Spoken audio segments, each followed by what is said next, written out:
right, I'm excited about this one. So I'm excited about this one for a lot of different reasons. One, right, I am a leadership kind of, what's a good word to describe me soaking in leadership info nonstop? What's the word I'm looking for, Zach? Sponge? Leader? No. Okay, you're no help. All right, so Student of leadership? yeah, I'm looking for something more dynamic than that, but Yeah. thank you. Okay, I love leadership books. I love the podcast. I love soaking it in. But the thing is, when you read enough leadership books, it feels like you're reading the same thing, just written in a different way. And then every so often, something comes along that just connects with your heart, that like draws out everything that you were thinking and feeling and you didn't know how to express in words, but you're just reading something and you're right, that's right. This is it. This is all I need to focus on, and this is it, right? You've had those moments? Yeah, I mean, it's almost like there was a right way of doing it the entire time. Like you were designed this way, and you were living out of alignment with that design. And then, boom, you find out, oh, man, I should have been doing this the entire time. So with that said, we are excited to have with us Chris Meroff, author of the new book, Align, right? CEO of Alignment Leadership. You've done so many different things in business, in ministry, in the education system, and your heart for leadership is so right on. And that's what we kind of want to just dive into and get into the tangible aspects of what you're doing. So, man, welcome. Thanks, guys, for having me. Yeah. Glad to be here. So, let's talk about a little bit your backstory. Yeah. Man. Where are you coming from with your perspective on leadership? Yeah, actually, I echo a lot of what you mentioned as far as being kind of a student of leadership. Kind of foisted into it at a young age with my parents in running our company. And, when you have a company of 3 and 2 of them are your parents, you get a real distinct idea of what leadership is, and that is to be a good follower. And so for me, I've been chasing leadership my entire career. It has really defined every decision I've made is really how do I assess my leadership effectiveness. And so that story has now spanned decades. I can't believe how old I am. But the reality is that background is really a lot of trying and a lot of failing. A lot of stepping out into leadership, only to look over my shoulder and find out, guess what, nobody's following. Yeah. Well, we've all been there. Biggest leadership fail. What comes to mind? Biggest leadership fail, I think I would point that back to inability to even lead my own parents in our company. Oh, that seems like a tough assignment, though. I don't know if I can lead my own parents. Yeah. That's tough, man. Well, it's one of those, I call it the biggest leadership fail because leadership should be foundationally based on relationship. And, these are people that, of course, I grew up with, but there's a lot of trust already there. And in my opinion, that trust should have been able to translate into leadership, especially when they asked me to lead.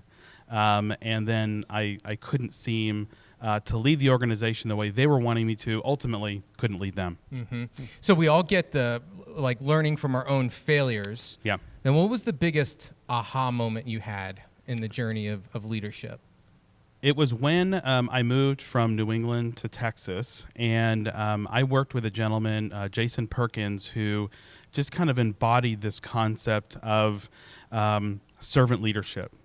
And his whole mentality was, how do we get on the same page? And so through that process, he introduced me to a book called Gung Ho.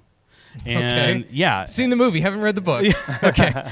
Book way better than the movie. Okay, good to know. But this book, Gung Ho, really identified for me how do you, whether you're part of a 2-man team or a 200-person company, really feel like we're on the same path toward the same destination. And that was the first time I really figured out, hey, there might be a way in which I don't need to use authority to lead. Mm-hmm. Yeah. You say? Well, so Yeah. all that said, you talked about leadership success. How would you define success in leadership? Number one, having followers. Yeah. Having people who are willing to go on the journey with you. Yeah. Mm-hmm. Whatever that journey is. Ultimately, it's not getting to a destination. It's getting to a destination with a group of people who were all determined to get there. Mm-hmm. You know, I've accomplished a lot professionally. Unfortunately, I accomplished a lot alone.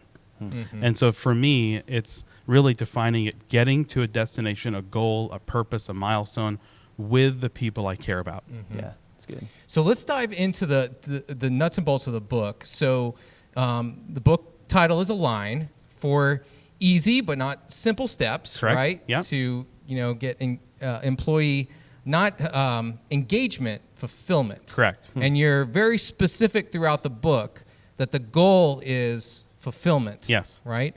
And so you outline 4 steps, and we kind of want to dive into those because everybody listening is looking for those checks. What am I doing right and wrong? What should I be focusing on? Diving into the 4 things. So the first thing you hit in the book is this idea of creating culture. Yes. So how do you view that? What does it mean to create culture? Well, culture has been one of those very elusive concepts in the business world for quite a while. Everybody talks about culture. Everybody preaches culture. Everybody's really seeking after culture. Unfortunately, and I've read a lot of leadership books. I've even read a lot of books around culture, whether that's church culture or business culture, and it still feels very pliable. And Right. so for me, whether it's the right answer or the wrong, for me it works, which is to define culture, which is the sum of all the worldviews of the people who are on my team. Mm-hmm. And somebody's worldview is really just looking back in their lives or looking forward in their life as it relates to 5 traits. So for me, it's getting very concrete around culture and not leaving it up to these ambiguous definitions of what culture is. Right. And that, I think, and what I love is that when we hear, in the church world, when we hear worldview, we're thinking straight theology, like what is your belief Correct. system? But when you break down culture in the book, you're talking about, no, there's part of that. There's a belief Yes, system. absolutely. But there's traditions, Yes. right? There's things that you've done in your life that are meaningful to you. There's values that you Yeah. have as an individual, Yeah. right? That, that may be different from those around you. And then there's those beliefs, and so there's other elements. That's right. And most churches, businesses, leaders on the planet don't even think to get that granular. Mm-hmm. Why is that a mistake? When you don't get that granular, again, you don't come from a concrete position. You don't really have a foundation for understanding how your people think and why. Okay. And if you don't fundamentally understand that, you can't know how to connect to them in meaningful ways. Yes. So that's why those traits of my worldview, and these aren't the only traits, but these are the 5 traits that have the most influence into how I conduct myself, the things that are important to me. Mm-hmm. It motivates action. It motivates how I look at the world. Mm-hmm. Yeah. Yeah. I know in the church world we say Jesus is in my heart, but grandma's in my bones. Mhm. Just talking about all the tradition from your family, your culture, like where you live, how you carry all those things with you forward. That's right. I love how with culture you talk about how everybody plays a part. Everybody's adding to the culture, whether it's in a positive or a negative way. Mm-hmm. Yes. Challenging. Yeah. So, and I'll give you an example of that. So I spent time in the corporate world. I spent time in the church world. And here's a quick example. Like one of the traditions that was important for me growing up was this idea of family gatherings, where it was a bunch of loudmouth Italians who just shared whatever was on their mind, man. And it was raw. It was real. And you laughed, you cried, you got angry, but it was authentic. And those family gatherings formed a tradition that was important for me. I want to be around people that are that raw and real, because That's right. that's an extension of who I was. However, when I entered into the corporate world, I found out, no, if you're going to be that raw and real, you're not going to last very long. Correct. Right? And in the church world, you might be accepted or tolerated, but you will be judged.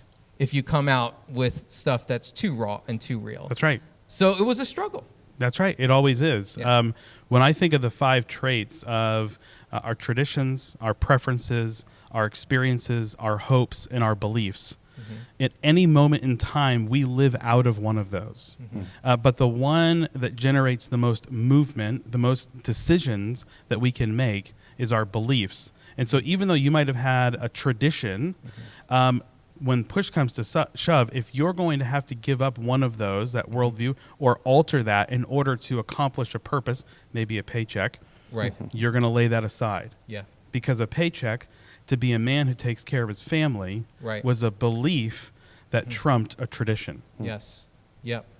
However, if I can merge those two, if Yes. I can get the paycheck and I can Absolutely. have the traditions, now we're tapping into that F word. That's right. Fulfillment. Yes. You know? Yeah. Yeah. Which absolutely. which F word, Joe? Oh, I got a lot of F words, but this is a good F word. Okay. You know, Mama let me say this F word. Okay, so I think you're watching, you're listening to this, you can see, all right, I need to redefine what I think about culture, and you need to kind of press more into this with your people. But that's just step one, right?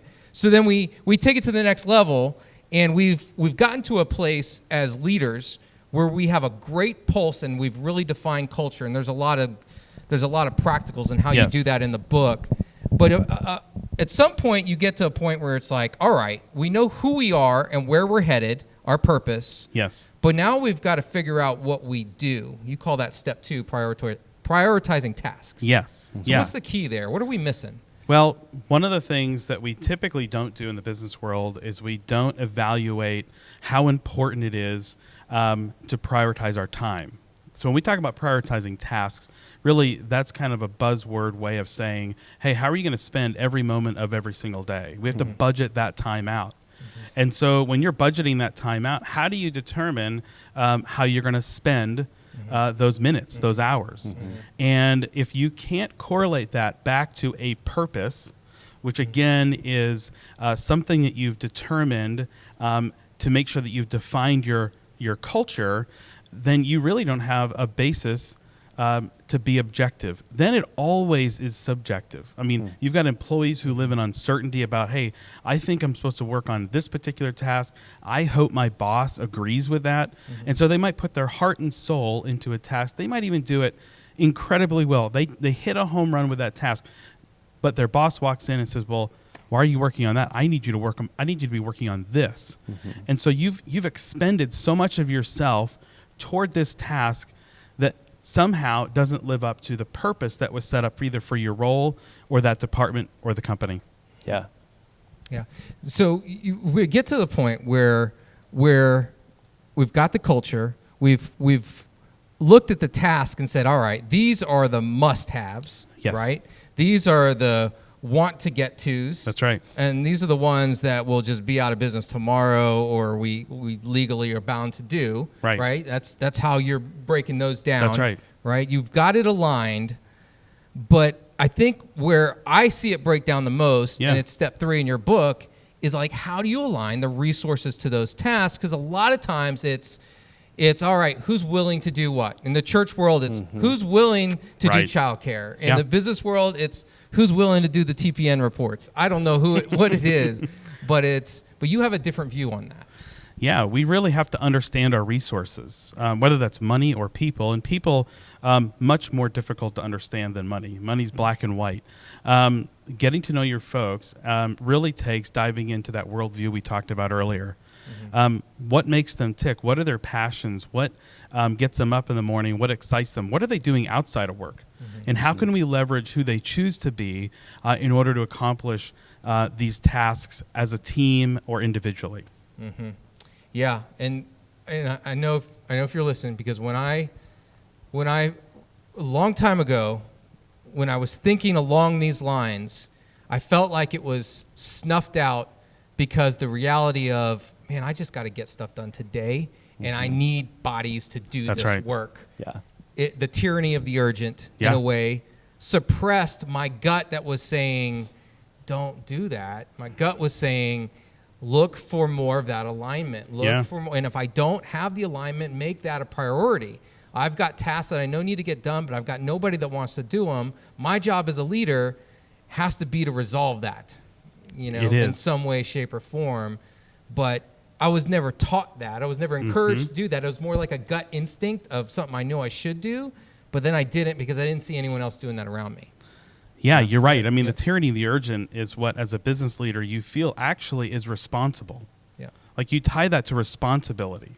Well, I've got these things we got to get done. We've got this project. We've got this deadline. We're going to throw bodies at it. And you know what? Maybe in that moment, maybe you need to do that. Yeah. But what it should tell you is what you should be doing between now and the next urgent or crisis that comes up. Because if you're not investing into those people to understand their soft skills, then you're going to be always fighting this uphill battle to figure out what kind of hard skill you need. And then you basically industrialize human beings, which to me, as a human being, would be the most unfulfilling thing, is to walk in and be treated like a machine. Yeah. I've been on both sides of that, where I felt like I was just a spot on a schedule and my fulfillment was at an all-time low. There was not enough money that you could pay me for me to be excited to go into work that day. Yes. And then on the flip side, to have all of those tasks and things that I felt like I had to do, but I'm just trying to plug somebody into that situation. Truth be told, if I really looked at those tasks, I realized a lot of them are sideways energy and things I shouldn't even be wasting time or people on. Yeah. You got it. So Yeah. And Zach, you've always been good at like really going deep and pressing into what people are passionate about doing and looking for that sort of alignment. Whereas like I've always been quick to give up if if they don't show signs of life. Just like I'll just do it. I'm like, nah, just give me the thing, Yeah. And that's for more of a type A like me, that's really hard to. You've got to have patience. Yeah. And that's where I think, to your point in the book, these are simple concepts to understand, not simple concepts to walk out. Correct. Yeah. That warning is important. Yeah. We let responsibility or crisis dictate how we treat people. And yet, we would hate to be treated that way. But as leaders, we're kind of taught that, our team, they're our assets to get something done. But then, unlike any other asset that we would own, we just completely mistreat them. We think that we can just throw enough of them at it and it'll solve that problem. I have seen people who have been working in one area of our company and the leader frustrated with them because they're not getting enough out of them or they don't seem to care about the work. We've moved them to another department in our company and they've come alive and done 10 times the work. It was actually harder work, but they came alive because it was who they wanted to be. It allowed kind of themselves to become full at work. Right. The job satisfaction went up, fulfillment went up. Next thing you know, they're taking on even more than they were the day before. So putting the right person on the right task, the right team, the right projects, you can get 10 times the work out of every single person that works in the organization. Looks brilliant. And so the fourth step, my favorite personally, because this is what it's everyone's favorite, by the way. Man. Yeah.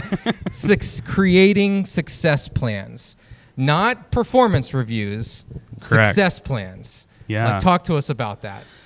Yeah, the first 3 steps allow employees to align to you and your organization, to your team, most importantly, to your purpose.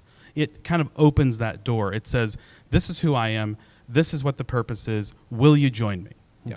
And then the 4th step, you're reversing it. And you're saying, you know what? Because you've chosen to come with me on this journey, now I want to align to you. I want to figure out, what does success look like to you? Where do you want to go career-wise? Where do you want to go with your family? What kind of house do you want to live in? You want to invest and figure out from them, what does this look like? What does this thing we call success look like? A lot of people will come in and their first answer is they kind of outline a career path for themselves. It's been amazing to watch as they align to us, the definition of their career success changes completely. And so I love to watch and hear them figure out what that success looks like. At first they might be all about money. They might be all about promotion. But as they become more and more connected, they align to our purpose, our organizational purpose, their role's purpose. All of a sudden, you know what I'm hearing? Hey, success looks like to me working with people that I love. Mm-hmm. Success looks like serving people that I love. Mm-hmm. And so I love to see how that arc changes. Yep. And that's why that fourth step is so important. Mm-hmm. You got to keep asking those questions. You got to keep leaning in so that they keep understanding for them, what does success look like? Yeah. That's good. I think what you've written in this book is contagious. And that culture that you guys have created is contagious. It's ultimately why I sent my brother to work there. It's like, soak this up. He wants to go to school for business. I said, this is what you need to learn first and foremost. Before you think dollars and cents, black and white, like, learn culture, learn serving people. Yep. Like, that is leadership. Absolutely. Yep. There's so much of this we could go into detail on and ask and get into the details of it. But I think, the heart of it is, and you say this over and over again, do you love people? It's right. About loving people, like truly loving people, right? Is you're creating, as you describe it, win-win scenarios. Like, imagine a culture in your church, in your business, where your whole team not only loves working for you, they love their job, they love the purpose, yep. And it becomes an extension of not work-life balance, but as you say in the book, work-life integration, right? It's yes. Just... That's where you get to the point of fulfillment. And I don't think there's a church ministry leader or a business leader out there that doesn't want to create that, but they are thinking, am I willing to put in the work to create that? It is a choice to go down this path. But when you do, that's where breakthrough, I think, really happens. And to be frank, I think 10 years from now, if you're a leader not headed in this direction, you're not going to be able to win the right people that are going to take your organization anywhere. Yeah. You got right? It. So the sooner you get into this, the better. This is all brilliant stuff. And so so again, the book is Align. You've created a consulting agency around this. Yes. So you've got the book. You've got a team ready to walk people through this step by step. The website is alignleadthrive.com. That's it. Right? And so you want to go there. You want to look at the show notes. You want to get information on this. And we're going to have Chris back for another podcast right after this. We're going to go back to back here. So in the next episode, we're really going to dive deep into the ministry world side of it and kind of catch your heart for the state of the church today and how specifically these concepts apply in the church world. So if you're loving what you're hearing, you've got to follow us in this next episode because it's going to get even more real. So Chris, thank you so much, and let's do this again. Yeah, thanks guys.